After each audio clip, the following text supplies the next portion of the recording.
Mandibulele ke bantwana bam. uYesu kaThixo makabongwe. Ndibulele bamfundisi.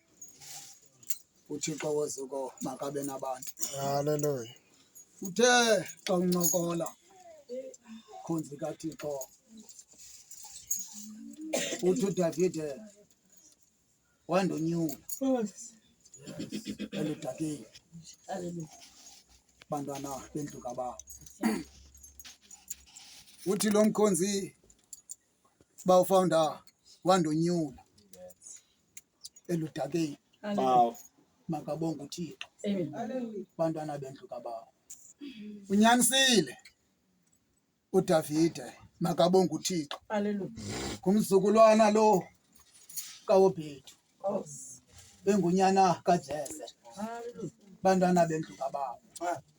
Iligqibela bantwana bakaThixo lo mkhonzi kodwa bamfundisi engaqondakali intoba ungawalendlu bantwana bakaThixo.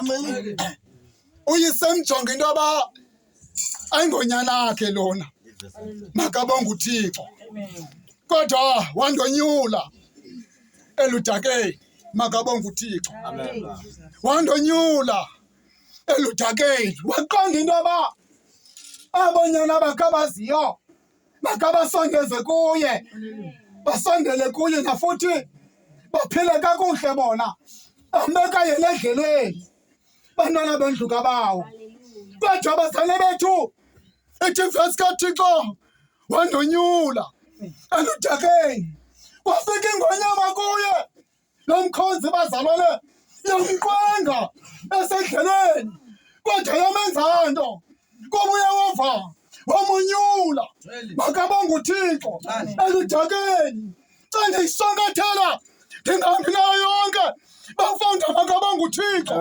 Uthi lo mkhonzi kaThixo nakubonakala intoba kuzawubekwa ikumkani bantwana bakaThixo wathunya indoda intoba mayisondele koJese awufika kakuhle koJese afika oonyana balapha bekhona beba baphelele kodwa kukho ongekhoyo bantwana bakaThixo. Ithi iBhayibhile kaThixo bathe ukufika wafika kakuhle wancokola naye uJese wathe kuncokoleni kwakhe bantwana bakaThixo wabachaza nabonyana bakhe bamane besiza phambi kwendoda enkulu athi uThixo umgqithise kuba lo wandonyulanga.